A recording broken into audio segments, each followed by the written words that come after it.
Bueno, estamos comunicados con Juan Ignacio Provéndola, periodista, el que va a dar el curso de Ricardo Iorio. Bien. ¿Cómo está, Juan? Gracias por atendernos.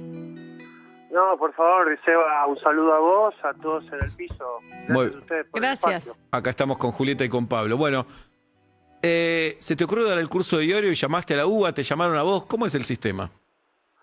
No, en realidad yo soy docente de la carrera de comunicación de la UBA. Ajá. Doy un seminario optativo. Los alumnos del último tramo de la carrera tienen un menú de un montón de materias que son más específicas y la mía se llama Cultura, Rock y Política en Argentina, que básicamente es un análisis de la historia argentina a través del rock como una expresión de la cultura popular. Ok. Por eso el vínculo con la política, no política partidaria. Entiendo. Sino como la música, y en este caso la música rock, fue influenciada por su entorno social y político y cómo lo influenció también. Esa materia la doy en el primer cuatrimestre, hace algunos años, desde la pandemia hasta acá por Zoom. Entonces, a partir de eso, y por un flyer en particular, del seminario que anda dando vueltas, que es una foto emblemática de Spinetta con los dedos en B, al lado de Charlie. Sí, señor. La mano. Claro, y bueno, algunos se escriben y se comunicaban y preguntaban si lo podían cursar, gente que no era de la carrera de comunicación, cosa que no se puede.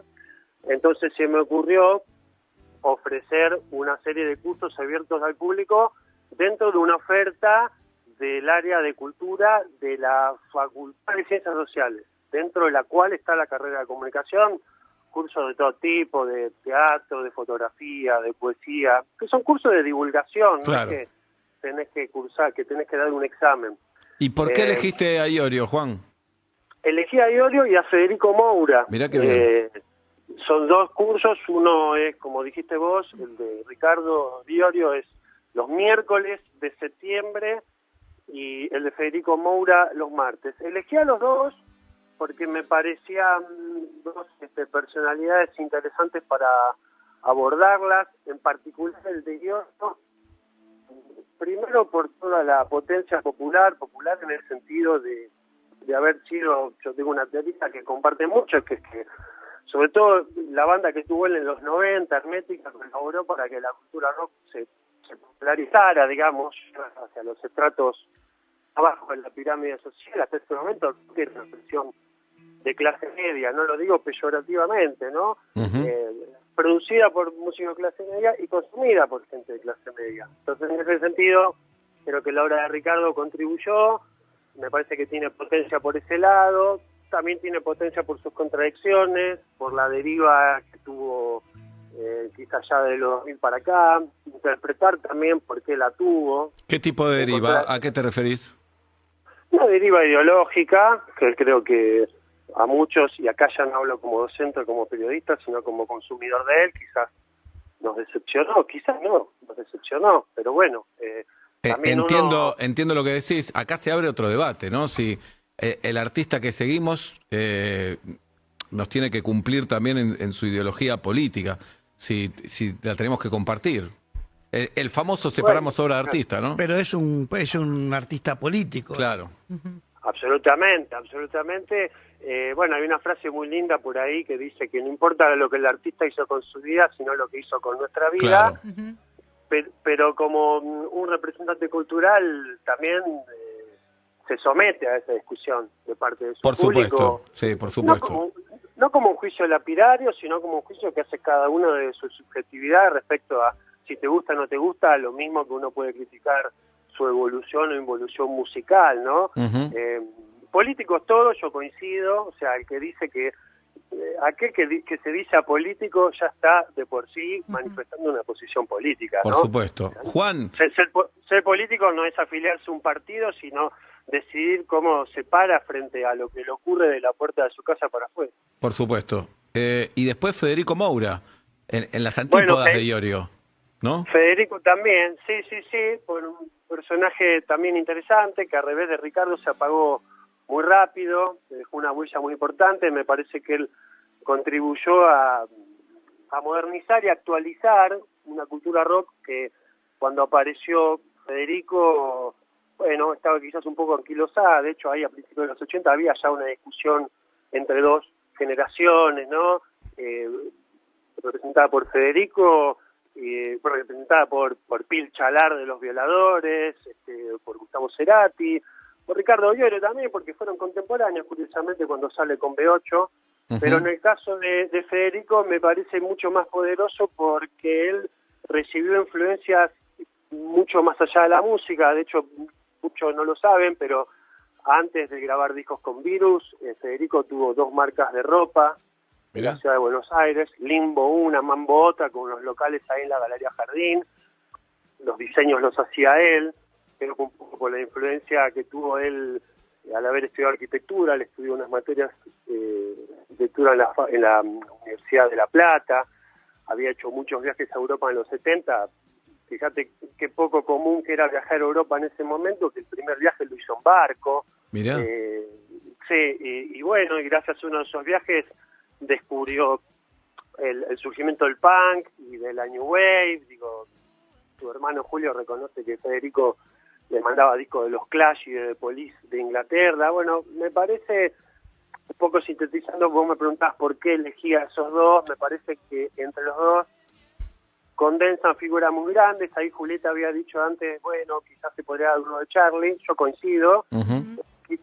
Quizás la figura de Charlie está un poco más remanida o más conocida o más agotada en el plano de la investigación. Digo, libros de Charlie hay varios, bueno, claro, a los famosos de Sergio Marchi, ¿no? Sí, Juan, un dato más sobre Federico Moura, a ver si estoy en lo correcto. Creo que tiene un hermano desaparecido en la dictadura, ¿no?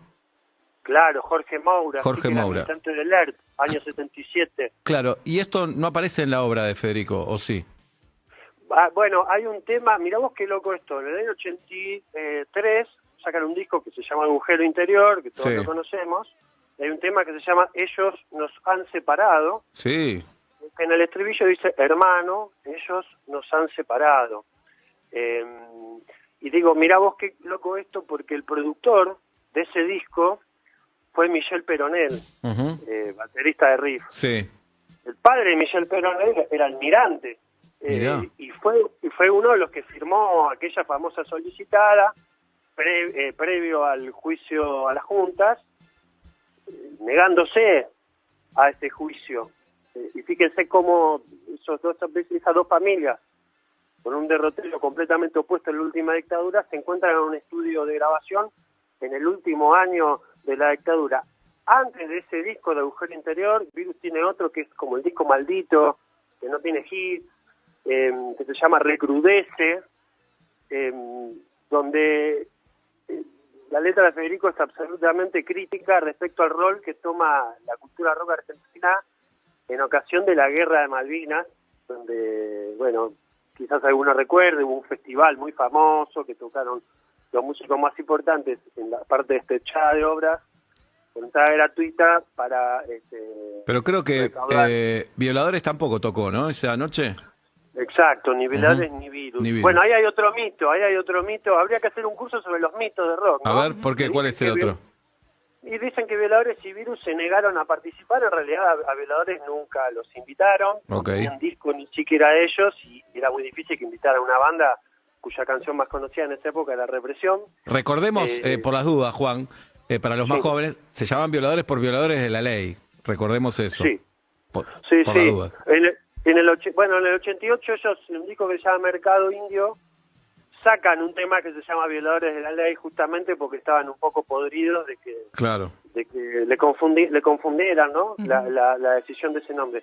Y a Virus también habían dicho que se negaron por bronca o disidencia con el gobierno militar, y en realidad habían puesto una excusa, creo que bastante inteligente, que era la de decir que el baterista de ellos, Mario Serra, había tenido una lesión en un pie, por lo tanto no podía golpear el pedal del Siempre bombo. Los bateristas son los culpables.